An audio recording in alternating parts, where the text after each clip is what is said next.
Long leave లో ఉన్నాను నేను. సో ఒకరోజు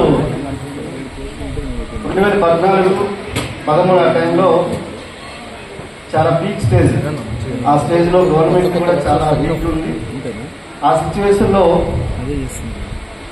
దుబాయ్ ఒక వెళ్ళాలని చెప్పి అనుకునేటోళ్ళం నేను. అప్పుడే ఆ మధ్యలోనే దుబాయ్ సీన్ అని చెప్పి ఒక సినిమా రిలీజ్ అయింది. సో చాలా పెద్ద హిట్ అయింది సినిమాది. దుబాయ్ సినిమా అంటే దుబాయ్కి వెళ్తే బాగా డబ్బులు వస్తాయి, దుబాయ్కి వెళ్తే బాగా అన్ని వస్తాయని చెప్పి అనుకునేవారు మనం. సో అక్కడికి వెళ్తే పెట్రోల్ బాల్ తోడుకోవడమే. మనకు పెట్రోల్ బాల్ ఇస్తే తోడుకోవాలి, డబ్బులు వస్తాయి. కానీ తర్వాత అర్థమైంది, బోట్ లైఫ్ సినిమా చూసిన తర్వాత అక్కడ పెట్రోల్ బాగాలేవారు, గొర్రెలు ఇస్తారు, పెట్రోల్ తోడుకోవడమే. సో గొర్రెలు పెంచుకోవడం అని చెప్పి ఈ మధ్యలో సినిమా వచ్చింది మళ్ళీ. సో ఆ రెండు నిజాలే. ఎందుకు నిజాలు అనుకుంటే మొదటిది నిజమే, స్కిల్ ఉన్న పీపుల్ తోని ఆ పని చేపిస్తారు, స్కిల్ లేని పీపుల్ తో ఈ పని చేపిస్తారు. అర్థమైందా? మన ఇండియాలో మంచి పని చేసేటోళ్ళతో మంచి స్కిల్స్ ఉండేటోళ్ళకి మంచి జాబ్లు ఉన్నాయి, మంచి ప్రొఫెషనల్స్ ఉన్నారు, మంచి బిజినెస్ మ్యాన్స్ ఉన్నారు. ఏమీ చేయని వాళ్ళతోనే ఎన్నెన్నో ఉన్నాయి. అవునా కదా? సో ఢిల్లీలో పహార్గంజ్ లెక్క చాలా చాలా ఏరియాలు మన హైదరాబాద్ లో కూడా ఉంటాయి. సో దీన్ని నేను దేన్ని క్రిటిసైజ్ చేయలేను నేను. కానీ నేను చెప్తున్నా, 2014 టైంలో దుబాయ్ లో బుర్జ్ ఖలీఫా అని చెప్పి ఒక పెద్ద ఫోటో ఉంటది. ఆ ఫోటో నేను చూసిన తర్వాత అనిపించింది అనమాట. ఆ ఫోటో తీసుకొని నేను ఏం చేసినప్పుడంటే ఫేస్బుక్ లో నా డీపీ ఫోటో పెట్టుకున్నా, వెనకాల బ్యాక్గ్రౌండ్ ఫోటో పెట్టుకున్నా, దాని పక్కనే నేను ఎలాగైనా వెళ్తానని చెప్పి పెట్టుకునేటోండి అనమాట. అయితే అలా పెట్టుకోవడానికి కూడా కారణం ఉండేది. ఏదంటే మేము వేరే ఒక కంపెనీలో చేస్తాం, ఒక 6-8 సంవత్సరాలు అనుభవం వచ్చింది కానీ ఆదాయం రాలేదు. సో అందులో మా మిత్రులు ఆంజనేయులు గారు ఉన్నారు, తర్వాత సంజయ్ మేడం ఉన్నారు, తర్వాత శ్రీనివాసాచారి గారు, శ్రీనివాస్ వడ్డేమణి గారు, ఇట్లా కొంతమంది ఉన్నారు. పోరాడడం ఫోటో తీసుకుని వెళ్ళి బాత్రూమ్ లో కూడా పెట్టుకున్నాం. ఆరు కూర్చున్నప్పుడు కూడా ఫోటో చూడాలి, ఎక్కడైనా కూడా దుబాయ్ వెళ్ళాలి అనుకునేటోళ్ళు కానీ వెళ్ళేటోళ్ళు కాదు. అంటే అందులో పని చేయడానికి కాదు, తిరగడానికి, చూడడానికి. సో అలా చెప్పి తిరిగినాం. 2014 మొత్తం ట్రై చేసాం. ఆల్మోస్ట్ కొన్ని ఇంచుమించుగా నాకు తెలిసి నెలకి 5-6 లక్షల వ్యాపారం చేసేటోళ్ళం క్వాలిఫై కాలే. సంవత్సరం మొత్తం 60-70 లక్షలు 12 అంటే 60-70 లక్షలు వ్యాపారం చేస్తే నేను క్వాలిఫై కాలేదు. నేను కాలేదు, ఇక్కడ ఉన్న ఎవరు మిత్రులు, మా మిత్రులు ఎవరు కాలేదు. లాస్ట్ కనిపించి దుబాయ్ అనేది ఒక కళ అయిపోయింది మాకు, కళ. సో ఆ తర్వాత అనిపించింది, ఆ రోజు దేవుడు ఎందుకు మాకు పంపించలేదో మాకు అర్థం కాలేదు. ఎందుకంటే సత్సంగత్వే నిస్సంగత్వం, నిస్సంగత్వే నిర్మోహత్వం, నిర్మోహత్వే నిశ్చలతత్వం, నిశ్చలతత్వే జీవనం. మనం ఏ కర్మ అయితే చేస్తామో దాని ప్రతిఫలం ఖచ్చితంగా ఉంటుంది. ఆ రోజైతే ఏదైతే చేస్తామో దాని ప్రతిఫలం ఎట్లా వచ్చింది అంటే, ఈ రోజు సుమారుగా నా సంవత్సరం టర్న్ ఓవర్ వచ్చి 230 కోట్ల టర్న్ ఓవర్ నాకు. నా income 24 million annual income, monthly income 20 million, అంటే 1 మిలియన్ 2 మిలియన్ సార్, 2 మిలియన్ అంటే 20 లక్షలు నా ఇన్కమ్ నెలకి. అర్థం కాకపోతే ఇవన్నీ ఎందుకు చెప్తున్నాను అంటే, ఈరోజు దాంతో పాటు ఒక 87 మందిని తీసుకుని వెళ్తున్నా. 87 మంది ఒక దేశంలో పడకుండా ఇంకో దేశంలో లేస్తాం. ఆ రోజు దుబాయ్కి వెళ్ళుంటే నాకు తెలిసి ఒక ఏదో నార్మల్ పీపుల్ గా లెక్క వెళ్ళి చుట్టూ కానీ ఈరోజు మన ఇండియాలో మనకంటూ ఓన్లీ ఒక 20 మందిని క్వాలిఫై చేసుకున్నాం. 20 మంది మా గురించి మాత్రం ఒక స్పెషల్ ఫ్లైట్ వేశారు విఐపి కేటగిరీలో. ఆ ఫ్లైట్ లో మేము వెళ్ళబోతున్నాం. ఇప్పుడు ఆల్రెడీ వాళ్ళ టికెట్స్ కూడా వచ్చేసినాయి. సో స్పెషల్ ఫ్లైట్ లో వెళ్ళబోతున్నాం అనమాట. సో ఒకసారి ఆలోచించండి, 80 మందితో కలిపి కాదు, స్పెషల్ గా ఒక 20 మందికి మా గురించి ఒక స్పెషల్ ఫ్లైట్. బాగుందా లేదా? Super super. రోజు దుబాయ్కి వెళ్దాం అనుకున్నాం, పని చేయడానికి కాదు, అప్పుడు కూడా తిరగడానికి అనుకున్నాం. కానీ ఇప్పుడు వేరు. సో ఒకసారి ఆలోచించండి. కానీ ఈరోజు మాకు అనిపిస్తుంది అనమాట. సో సో మేము ఆ రోజు ఏదైతే పని చేస్తామో ఖచ్చితంగా దానికి ప్రతిఫలం ఈ రోజు తీసుకున్నాం. మాకు అనిపించి ఒక్కరినైనా నేను తీసుకుని వెళ్తానా అని చెప్పి అనుకునే ఆలోచన లేదు. ఎందుకంటే నేనే క్వాలిఫై అయ్యేటోని కాదు, నేనే వెళ్ళేటోని కాదు. కానీ ఈరోజు ఆల్మోస్ట్ నాకు తెలిసి ఇక్కడ ట్రావెల్ ఫండ్ ఉన్న వాళ్ళు ప్రతి ఒక్కరు కూడా ఎలిజిబులే. కానీ కొంతమందికి టైం ఉండి వాళ్ళు వచ్చారు. అలాంటి వాళ్ళు మాత్రమే మనకి ఈరోజు 4,000 మంది మన ఇండియా నుంచి వెస్ట్ త్రూ ఈరోజు స్టార్ క్రూజ్కి వెళ్తున్నాం. 4,000 మంది. బాగుందా ఫిగర్? బాగుందా? సో ఒకసారి ఆలోచించండి. సో ఇక్కడ పెద్ద బిజినెస్ ఇది. ఈ పెద్ద పెద్ద మహాసముద్రం లాంటి బిజినెస్ గుర్తుపెట్టుకోండి. నేను 16-18 గంటలు చదువు నాకు 2 గవర్నమెంట్ జాబ్స్ వచ్చాయి. అందులో గవర్నమెంట్ జాబ్ పక్కన పెట్టి ఈరోజు చేస్తున్నానుకునంటే నాకు ఎంత ధైర్యం ఉండాలి. మన నాన్నకి ఊరికి వెళ్ళిపోయిన తర్వాత ఎక్కడ పడితే అక్కడ ఎకరాల కొద్ది మామిడి తోట, కొబ్బరి తోట, జీడి తోట ఏది పడితే అది మా ఊళ్ళో చూపిస్తున్నాను. నువ్వు ఇది తీసుకో, అది తీసుకో. అరే నాన్న, నువ్వు డిపార్ట్మెంట్ లో ఉండి పోలీస్ డిపార్ట్మెంట్ లో ఉండే ఇన్ని కొంటున్నావు అనుకుని అంటే అట్లా కొంటే చెంచులు కూడా చెల్లెపల్లి వెళ్ళాల్సి వస్తుందా అని చెప్తాను నేను. పోలీస్ డిపార్ట్మెంట్ లో ఉండే అన్ని చేస్తాను అంటే లేదు నాన్న, నేను లీవ్ తీసుకున్నా, లీవ్ లో నాకు పార్ట్ టైం గా టైం దొరుకుతుంది కదా. సో బిజినెస్ ఉన్నప్పుడే నేను ఫుల్ గా యాక్సిస్ గా బాగా ఉన్నప్పుడే 82,000 ఇన్కమ్ వచ్చింది. ఆ టైంలో నేను ఫుల్ టైం తీసుకున్నా. ఫుల్ టైం నుంచి ఆల్మోస్ట్ 5 years అవుతుంది ఇప్పుడు. ఈ 5 సంవత్సరాల్లో నాకు అనిపించింది ఏంటనుకునంటే నాకు లైఫ్ లో నేను ఒక్కడనే గ్రో కావాలని కాదు, నాతో పాటు టీం కూడా గ్రో అవ్వాలని చెప్పి ఆల్మోస్ట్ గా ఇక్కడ నాకు తెలిసి 392 మంది కాలేజ్ మెంబర్స్ ఉన్నారు. బొమ్మగారు కాదు, 392 మంది బొమ్మకారు కాదు. అది 10 లక్షలు, 15, 20, 30, 40, 50, 74 లక్షల కార్లు తీసుకున్న వాళ్ళు కూడా ఉన్నారు. బాగుందా? ఇప్పుడు నేను నడిపే కారు అయితే తెలుసా, బయట ఉంది చూడండి. ఈఎంఐతో కలిపితే 74 లక్షలు, డైరెక్ట్ గా కొంటే 55 లక్షలు. సార్ డైరెక్ట్ కొనొచ్చు అనుకునే డైరెక్ట్ కొనడానికి లేదు ఛాన్స్. డైరెక్ట్ డబ్బులు తీసామనుకో ఇమీడియట్ గా ఎవరు ఇన్కమ్ ట్యాక్స్ పట్టుకుంటారు. ఏడ చేస్తున్నాం డబ్బులు, ఏడ నుంచి వస్తున్నాయి డబ్బులు. ఆ సమాధానం చెప్పలేకే మనం ఏం చేస్తారు, మాక్సిమం ఈఎంఐ తీసుకుంటారు. ఆ షోరూమ్ కూడా వాళ్ళకి అదే ప్రమోట్ చేస్తారు. కానీ నేను ఈరోజు చెప్తున్నా కదా, మీరు ఇక్కడ వచ్చిన ప్రతి ఒక్క వ్యక్తి కూడా యు ఆర్ ద బ్లెస్డ్. మీరు బయట చాలా మంది ఇక్కడ బయట చాలా సినిమా హాల్లోనూ లేకపోతే ఇంకెక్కడో మార్కెట్లోనూ ఎక్కడెక్కడ పీపుల్ ఉన్నారు. వాళ్ళకి ఏ విషయాలు ఇవేమి అర్థం కావు. కానీ మీకు ఈ రోజు గుర్తుపెట్టుకోండి, 20 లక్షల రూపాయలు నెలకు సంపాదించే వ్యక్తి యొక్క మాటలు మీరు వింటున్నారు. ఒక 2 సంవత్సరాల తర్వాత మీరు కూడా 20 లక్షల రూపాయలు సంపాదించే వ్యక్తి వస్తారు.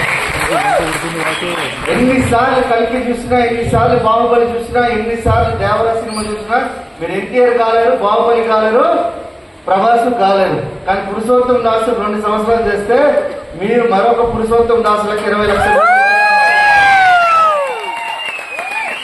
కానీ కమిట్మెంట్ ఏంటంటే నేను ఇప్పుడు వరకు బిజినెస్ లో స్టార్ట్ చేసిన నుంచి ఇప్పుడు వరకు కూడా ఒక్క మీటింగ్ కూడా మిస్ కాలేదు. నాకు ఎర్లీ మార్నింగ్ ఫ్లైట్ ఉంది. ఇక్కడ కొంతమంది ఉన్నారు, లేదు ఎర్లీ మార్నింగ్ ఫ్లైట్ ఉంది, మళ్ళీ ఇక్కడ వచ్చి మాట్లాడుతున్నా. వచ్చి మాట్లాడుతున్నా, ఒక్కరు ఆలోచించండి. ఎర్లీ మార్నింగ్ ఫ్లైట్ ఉంది, ఏం కొనుక్కోలే, మా వాళ్ళు 3-4 రోజుల నుంచి కొట్టున్నారు. ఇక్కడ లీడర్ చాలా మంది 3-4 రోజుల నుంచి సిక్ మీద 7 రోజులు ఏం కొనాలి, ఏం తినాలి, ఏదేది వేసుకోవాలి, ఆ దోహాలో ఏం చేయాలి, అబ్దాబీలో ఏం చేయాలి, ఖతార్లో ఏం చేయాలి, దుబాయ్ లో ఏం చేయాలి, స్టార్ క్రూజ్ లో ఏం చేయాలి, ఇవన్నీ పట్టుకొని తిరుగుతా ఉన్నారు. కానీ నేను మాత్రం ఏం కొనలేదు. మా వాళ్ళకి అడిగినా ఏమైనా కొంటారంటే ఏం కొనలేదు. ఎయిర్పోర్ట్ ఉంటుంది కదా వెళ్ళేటప్పుడు, ఎలాగో మన లీడర్స్ అటు 10 గంటలు లేట్ అయితే కదా, ఆ టైంలో కొనేస్తారని చెప్పిన. అర్థమైందా? అర్థమవుతుందండి. నేను దుబాయ్ కరెన్సీ రోజు వచ్చేసరికి ఓన్లీ 4,000 దిరములు పట్టుకుని వెళ్తున్నా. అది కూడా ఏమి కొనడానికి కాదు, మా పిల్లలకి ఏదో ఆట బొమ్మలు ఏమో తీసుకుని వద్దామని చెప్పి. 4,000 దిరములు ఎంత? 1 lakh? 1 lakh కదా. నేను యాక్చువల్ కేజీ బంగారం గురించి అని చెప్పి ఒక 70 లక్షలు రెడీ చేసి పెట్టుకున్నా. నేను అయితే విషయం ఏంటంటే మాకు చార్టెడ్ అకౌంట్ వద్దని చెప్పినాడు. నువ్వు కొన్నావా సార్, ఇమీడియట్ గా కమర్షియల్ ట్యాక్స్లు అక్కడ కస్టమైజ్ ఈ కస్టమర్ వాళ్ళు గట్టి పట్టుకుంటారు సార్. మీరు పోలీసు అడిగి చెప్తే ఎవరో ముఖం చూసి ఇంటి పెడతాడు, ఎవరో తిక్కలో గట్టి పట్టుకుంటాడు, మళ్ళీ అక్కడ మీకు ఇబ్బంది అవుతుంది. 50,000 కంటే ఎక్కువ ఏం కొనుక్కొని తీసుకుని రాకూడదు సార్ అని చెప్తే మా మేడంకి నాకు ఒక 50,000 తీసుకుని వచ్చిన. అర్థమైందండి. సో ఒక రోజు లైఫ్ స్టైల్ ఎట్లా ఉండేది, ఇదే పోలీస్ స్టేషన్ 7 years చేసినప్పుడు నాకు అనిపించేది, ఎవడైనా ఒక ఇడ్లీ ప్లేట్ పెడితే తినాలనుకున్న ఆకృతిగా ఒక హోమ్ గార్డ్ కానీ, ఒక కానిస్టేబుల్ కానీ, ఒక హెడ్ కానిస్టేబుల్ కానీ ఆలోచిస్తారు. కొంతమంది ఆ లెవెల్ ఆఫ్ ర్యాంక్ లో ఉన్న వాళ్ళు ఏంటంటే ఎవరైనా ఫ్రీ వస్తే డబ్బులు తీసుకోవచ్చు, ఫ్రీ వస్తే ఏదైనా తినొచ్చు, అలాంటి దానికి అలవాటు పడిపోయే ఒక ర్యాంక్ నుంచి వచ్చిన వాడిని ఈ రోజు సుమారుగా 40 కోట్ల రూపాయలు ఇన్వెస్ట్మెంట్ చేయగలిగాం.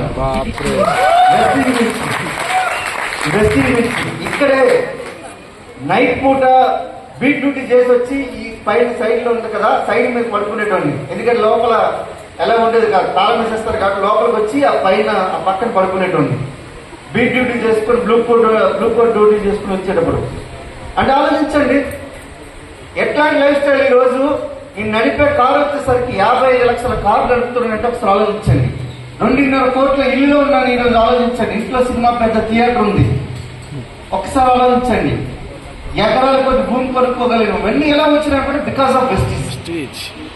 మేము ఒక రాంగ్ కంపెనీలో ఒక్కసారి మేము కాలెట్టగానే 6.5 సంవత్సరాలు మా టైము అక్కడ ఏమైందనుకో వృధా అయింది. చిన్న మైండ్ సెట్ ఉండలేదు, నాకు వృధా కాలే, అనుభవం వచ్చింది. ఆ అనుభవాన్ని ఇక్కడ వాడుకుంటే 2 సంవత్సరాల్లో నాకు ఇక్కడ 4 లక్షల ఇన్కమ్ లోకి వచ్చేసినాం. 4 lakhs. ఒకసారి చూడండి ఇక్కడ సార్ నేను ఇక్కడ బాగా చదువుకున్నాను, నా డిగ్రీలు ఏం రాదు, ఇక్కడ డిగ్రీల వల్ల ఏమి కాదు, నాకు కూడా ఉన్నాయి డిగ్రీలో. నేను తీసుకునే ఇప్పుడు కూడా మా కమిషనరేట్ ఆఫీసులో ఉంది, రాజకోట కమిషనరేట్ మా ఆఫీసు. ఆ కమిషనరేట్ ఆఫీసులో ఇప్పుడు వరకు సర్టిఫికేట్ తీసుకోలే. మీరు అనుకోవచ్చు సార్ వెస్టీజ్ దగ్గరికి వెళ్ళి ఏదో సర్టిఫికేట్ ఇస్తే మీకు డబ్బులు వస్తున్నాయేమో, పెరుగుతున్నాయేమో, సంవత్సరానికి 5-10 లక్షలు మీకు పెరుగుతున్నాయి, మరి మాకెందుకు పెరగట్లేదు సార్ అని చెప్పి మీరు అట్లా అనుకుంటారేమో. నా సర్టిఫికేట్లు ఇప్పటికీ నేను తీసుకోలే, నేనేం తీసుకోలేదు. సర్టిఫికేట్లు డిపార్ట్మెంట్లో ఇచ్చిన వాళ్ళ దగ్గర ఉన్నాయి, ఇక్కడ సర్టిఫికేట్లు. మీ సర్టిఫికేట్లు ఏమైనా ఉంటే అవి మూల పెట్టండి, అక్కడ ఆ పైన పెట్టేసింది, అరుగుల్లో సొరుగుల్లో పెట్టేసేయండి. కానీ ఇక్కడ గుర్తుపెట్టుకోండి, మీ అప్లైన్ ఎవరైతే ఉన్నారో వాళ్ళు చేయి పట్టుకొని ఒక 2 సంవత్సరాలు గట్టిగా నిలబడాలి. ఆ 2 సంవత్సరాలు కూడా ఈ మీటింగ్ హాల్ ఇచ్చిపెట్టద్దు. గుర్తుపెట్టుకోండి, మీటింగ్ హాల్ విడిచిపెట్టారా మీ బిజినెస్ మీ గురించి కాదని. ఎవరైతే మీటింగ్ హాల్ ఉంటారో వాళ్ళ గురించే ఈ బిజినెస్. ఎందుకనుకోనంటే ఇది 2,04,000 ఫోన్, దీనికి ఛార్జింగ్ పెట్టలేదంటే పనిచేయదు. పనిచేస్తారా? మీరు మైండ్ సెట్ మీకు చాలా పెద్ద మైండ్ సెట్ ఉండొచ్చు. నేను నిన్న నైట్ ఒక బుక్ లో చదివినాను, చాలా పవర్ఫుల్. మీకు ఎంత పెద్ద నాలెడ్జ్ ఉన్నదని ఇంపార్టెంట్ కాదు, కానీ బిజినెస్ లోకి వచ్చినప్పుడు ఎంత నేర్చుకుంటున్నామనే దాని మీదే మీ విజయం ఆధారపడి ఉంటుందని చెప్పి రాశారు. నేను చెప్తున్నాను కదా, చిన్నప్పటి నుంచి పుస్తకాలు పొరుగు. నాకు పెద్ద ఎక్కువ ఫ్రెండ్స్ ఉండేటోళ్ళు కాదు, ఎప్పుడు చూస్తున్న పుస్తకం పట్టుకున్నట్టు ఉండేటోడిని. అందుకే స్కూల్ ఫస్ట్ వచ్చింది, కాలేజ్ ఫస్ట్ వచ్చింది, ఉద్యోగం కూడా 17 ఉద్యోగాలు 2 ఉద్యోగాలు వచ్చినాయి. మిగతా ఉద్యోగాలు ఇక్కడికి కొద్ది గట్టి కష్టపడి చదువుకుని వచ్చేది ఉండేవేమో, కానీ నాకు అది లేదు.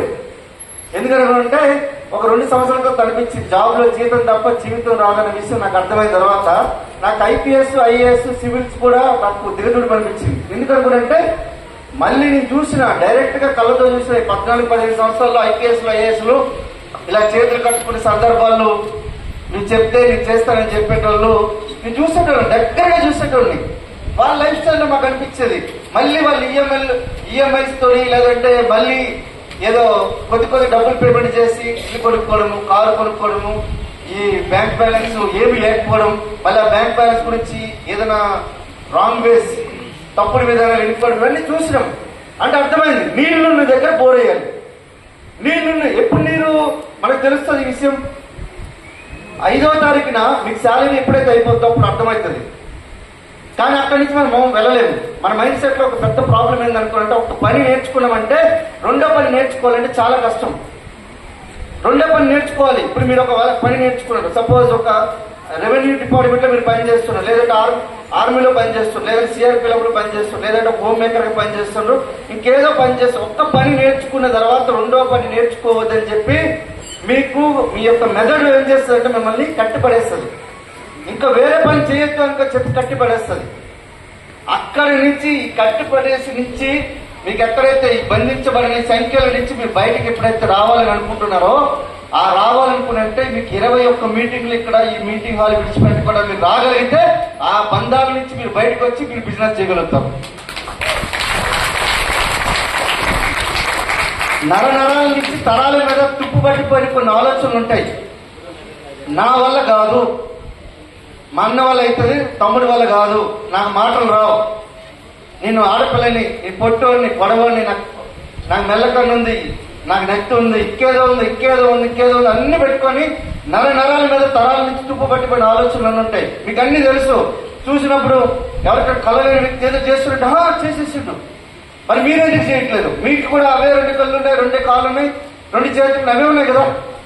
మరి మనం ఎందుకు ఆలోచిస్తున్నాం అనుకోనంటే ఒక్కటే, మనం ఏం చేస్తున్నాం అనుకోనంటే ఒక ఏనుగు పిల్ల చిన్నప్పుడు మామిడివాడు తీసుకుని వచ్చి కట్టేస్తాడు. అక్కడ కట్టేసినప్పుడు ఒక ఇనుపు కొలుసు కట్టేస్తాడు. ఇలా పట్టుకుని ఇట్లా అంటది. ఇట్లా అనేసరికి అలా ఏమవుతుంది అనుకోనంటే అది విడిపించుకునే సిచ్యువేషన్ లో రక్తాలు వస్తాయి, బాగా గాయమవుతుంది, ఆల్మోస్ట్ 1 నెలల తరబడి కష్టపడుతుంది, కానీ విడిపించుకోలేదు. తర్వాత కొద్ది రోజులు అయిన తర్వాత ఏం చేస్తారు అనుకుంటే మామిడివాడు చిన్న ఎరుకు లేదనుకుంటే అరటి బోధతోని కట్టేస్తుంది. ఇట్లా చిన్న తాడుతోని నువ్వు దారం ఉంటుంది కదా, దారంతో కట్టేసిన కూడా అక్కడే ఉంటది. ఎందుకు అనుకునంటే ఆ చిన్న ఎక్స్పీరియన్స్ ఉంది కదా, చిన్నప్పుడు ఎక్స్పీరియన్స్ ఉంది కదా. ఇప్పుడు కూడా ఏందనుకునంటే సార్ ఇన్ని 100 కోట్లు టర్న్ ఓవర్ చేయొచ్చు, కానీ మీ యొక్క ఈ సూడో కంఫర్ట్ జోన్ ఏదైతే ఉందో, సార్ నేను జాబ్ చేస్తే నాకు అందరూ గౌరవిస్తారు, బిజినెస్ చేస్తే నాకు గౌరవం యాడ్ నుంచి వస్తుంది. ఒకసారి చూడండి, మన ఇద్దరు కలిసి లింగి పంచి కట్టుకున్న రోడ్డు మీదకి వెళ్తాం, ఎవరు గౌరవిస్తారు? ఎవరికి ఇస్తారు? సార్ మీరు పెద్ద లెవెల్కి వెళ్ళారు కానీ గౌరవిస్తారేమని అనుకుంటారు. చూడండి, మా వాళ్ళ దగ్గర ఒక్కొక్కరు కారు వేసుకుని దిగారు అనుకోండి, ఎట్లుంటది? ఈ రోజు నాకు తెలిసి ఫస్ట్ రో సెకండ్ రోలు ఉన్న వాళ్ళు కూడా మాక్సిమం ₹1,00,00,000 కంటే ఎక్కువ టర్న్ ఓవర్ చేస్తున్న వాళ్ళు ₹1,00,00,000 కంటే ఎక్కువ టర్న్ ఓవర్ చేస్తున్న వాళ్ళు. మీకు అనుకోవచ్చేమో సార్ నేను ఎస్ఐ అయితే లేదంటే సిఐ అయితే ఏదో అనుకుంటా. ఎస్ఐ కూడా బయట ట్రాఫిక్ చలానాలు ₹10 లక్షలు రాయాలి. ఎవ్రీ మంత్ ₹10 లక్షల చలానాలు రాయకపోతే ఆయన ఉద్యోగం సంకట స్థితిలో పడిపోతుంది. మీకు ఆ విషయం తెలీదు, నాకు తెలుసు. నవ్వుకుంటాను, మా బ్యాచ్మేట్స్ చాలా మంది, మా ఫ్రెండ్స్ చాలా మంది నవ్వుకుంటాను. ఒక డెంటల్ డాక్టర్ దగ్గరికి వెళ్తే వాళ్ళ ఉద్యోగాలకు 10 లక్షల వరకు మినిమం వాళ్ళు టర్న్ ఓవర్ చేయాలి. ఒక లాయర్కి వాళ్ళ ప్రాక్టీస్ పెట్టారంటే, ఒక ఆఫీస్ పెట్టాడంటే, ఒక ఫ్రాంచైజ్ పెట్టారంటే వాళ్ళకి ఒక టర్న్ ఓవర్ ఉంటుంది, ఆ టర్న్ ఓవర్ చేయాలి. కానీ మీరు అక్కడికి వెళ్ళి మీ సర్టిఫికేట్లు పెట్టి మీ టైం నమ్ముతున్నారు, మీకు అక్కడ ఒక జీతం ఇస్తున్నాడు. కానీ ఇక్కడ మీకేమంటున్నారంటే మీరు ఇక్కడ టైం పెట్టండి, మీ యొక్క ఓన్ ఆర్గనైజేషన్ డెవలప్ చేయండి, నా లెక్క మీరు ఎంటర్ప్రినర్ గా కండి. సో మీరు కూడా మీరు అన్ని తీసుకోవచ్చు అని చెప్పి చెప్పడానికి మీ యొక్క ఇన్వెస్ట్ నిదర్శనం. నాకు ఒక రోజు అనిపించే బ్యాంక్ లో ఎప్పుడు చూసినా ₹70, ₹80, ₹90 ఉండేది. ఈ రోజు చూస్తే నాకు ఒక్కోసారి అనిపిస్తుంది, ఇలా చూపిస్తే 70 లక్షలు, 80 లక్షలు, కోటి, 2 కోట్లు ఎక్కువ ఉంటాయి. అర్థమైందా? బాగుందా? ఇలాంటి బ్యాంక్ బ్యాలెన్స్ ఎప్పుడు కావాలి? సో నేను ఒక్కనే చేస్తున్నానా? నాలాంటి వాళ్ళు 450 మంది వెస్టీజ్ దగ్గర ఉన్నారు. నాలాంటి వాళ్ళు ఓన్లీ కార్ తీసుకున్న వాళ్ళు 7,000 మంది ఉన్నారు. 1 మిలియన్ సంపాదించేటోళ్ళు మన వెస్టీజ్ లో 6,000 మంది పీపుల్ ఉన్నారు. మీరు ఇక్కడ ఎవరైతే కొత్త వాళ్ళు వచ్చారో మీకు ఏం అర్థం కాకపోయినా ఒక ఆధార్ కార్డు ఇచ్చి ఫస్ట్ ప్రొడక్ట్స్ వాడండి.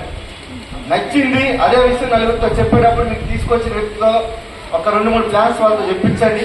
నేను చెప్తున్నా, పక్కింటోడు పైనింటోడు నమ్మకాన్ని గుర్తుపెట్టుకోండి. వాడు ఒక్కటే చెప్తున్నా, పక్కింటోడు పైనింటోడో మీ ఊరోడో లేకపోతే ఇంకెవరో చుట్టమో పక్కమో ఎవరు ఉంటే మీకు సున్నాలు పెడతారు తప్ప మీ గురించి ఆలోచించరు. నేను చెప్తున్నా కదా, నువ్వు నా దగ్గర నేను ₹20 లక్షలు ఎట్లా తీసుకొని నేను చెప్పి రాసి ఇవ్వగలుగుతా నేను. ఎందుకంటే ఈరోజు సుమారుగా నేను 6 నుంచి 7 కోట్ల టర్న్ ఓవర్ అనేది ఎవ్రీ మంత్ చేస్తాను కాబట్టి నా ఇన్కమ్ 20 లక్షల రూపాయలు. నా 6 నుంచి 7 కోట్ల టర్న్ ఓవర్ ఎట్లా చేయగలిగిన చెప్పి నేర్చుకోవడానికి నాకు సుమారుగా ఇక్కడ వెస్టీజ్లో 2018 నుంచి ఆగస్టు 3వ తారీఖు వరకు ఆగస్టు 3వ తారీఖు నుంచి ఇప్పటి వరకు నేను నేర్చుకున్నా. మళ్ళీ ఇంకా నేర్చుకోబోతున్నా. మన మేనేజింగ్ డైరెక్టర్తో సార్తో చెప్తున్నాను, సార్ నేను వెస్టీజ్ నుంచి రాబోయే 70 మంది 10 లక్షల ఇన్కమ్ తీసుకుంటే 70 మందిని తయారు చేయబోతున్నాను సార్ ఈ సంవత్సరం అని చెప్పి గౌతమ్ బాలి సార్ చెప్పేసి వచ్చిన. నేను 10 లక్షలు తీసుకునే వాళ్ళు ఎంతమంది 70 మంది తయారు చేయబోతున్నా. నా ఇన్కమ్ ఎంత ఉంటుంది తెలుసా? ఎంత ఉండదు? ఎంత ఉండదండి? ఎంత ఉండదు? 50 సార్, 50 లాక్. 3 కోట్లు ఉంటుంది అబ్బా. ఏడున్నారు అబ్బా మీరు? ఏడున్నారు మీరు? 3 కోట్లు ఉంటుంది, మినిమం 3 కోట్ల ఆదాయం ఉంటుంది సార్. ఏమేమో చెప్తున్నారు సార్ అంటే మీరు వెళ్ళి కొట్టి చూడండి ఒకసారి. మా టర్న్ ఓవర్ వచ్చేసరికి 3,000 కోట్లు, direct selling industry turn over 25,000 కోట్లు టర్న్ ఓవర్. కంపెనీ మీకు పాన్ కార్డు ఇస్తే చెక్ చేయండి ఎంత టర్న్ ఓవర్ చేస్తుందో. అర్థమైందండి? గుర్తుపెట్టుకోండి. నాకు పెద్ద తోపు తురుకాలని చెప్పి మాత్రం ఆలోచించుకోండి. ఎందుకంటే చదువులో దుమ్ము దులిపేసే వ్యక్తిని నేను. అర్థమైందండి? ఏడకి వెళ్ళినా ఫస్ట్ ఆఫ్ ఆల్ దాస్ గారు ఇచ్చేయండి ఆ కేసు అనుకున్నట్టు, ఆడికి ఇచ్చేయండి ఆ కేసు ఆడ చూసుకుంటారు. అంత అంటే ఒక స్టేషన్ మొత్తం హ్యాండిల్ చేయగలిగిన అనమాట. కానిస్టేబులే కానీ స్టేషన్ మొత్తం హ్యాండిల్ చేయగలిగిన. ఎందుకనుకుంటే నేను అంత చదువుతోనే ఒక ఏదైనా కేసు పట్టుకున్నాను అనుకున్నట్టే, గ్రేవ్ కేసు పట్టుకున్నాను కూడా నాకు ఈజీగా ఒక 2-3 నెలల్లో క్లియర్ చేసేస్తాను మొత్తం. అది మామూలుగా శిక్షలు కూడా నేను ఏదైనా ఒక చార్జ్ షీట్ కొట్టినట్టు ఖచ్చితంగా శిక్ష పడాల్సిందే. అలాంటి వ్యక్తిని, పని రాక్షసుని. కానీ మళ్ళీ అక్కడికి వెళ్ళిన తర్వాత ఎంత కష్టపడినా కూడా అంతే వస్తుంది. ఎంత కష్టపడినా అంతే వస్తుంది. 4-5 గంటలు ఎక్స్ట్రా కష్టపడినా అంతే వస్తుంది. అరే ఈ జీవితం ఎట్లా మారదా అనే సిచ్యువేషన్ నుంచి మారిపోయింది అనే సిచ్యువేషన్ లో వచ్చింది అనుకోనంటే బికాస్ ఆఫ్ వెస్టీజ్ బిజినెస్. మీరు చూడండి, ఇప్పుడు వస్తారు సక్సెస్ క్యాట్ వాక్ ఇక్కడ నడుస్తారు. ఇక్కడ వాళ్ళు వస్తారు. ఇట్లా మేము జస్ట్ బిజినెస్ లోకి వచ్చినాం. మేము 50,000 సంపాదిస్తున్నాం, 1,00,000 సంపాదిస్తున్నాం, 2 లక్షలు, 5 లక్షలు, 10 లక్షలు సంపాదించే వాళ్ళు ఇప్పుడు మీకు స్టేజ్ మీద వస్తారు. వాళ్ళు చూడండి, నేను చెప్తున్నాను, వాళ్ళని చూసి మీకు అనిపిస్తుంది. వాళ్ళు చాలా మంది సక్సెస్ఫుల్ పీపుల్ ఉన్నారు, వాళ్ళు మాట్లాడేది ఉంది. So thank you very much. And Dubai నుంచి మళ్ళీ ఎప్పుడు కలుసుకుందాం? ఎప్పుడు నెక్స్ట్ సండే కలుసుకుందాం. ఓకే, చలో.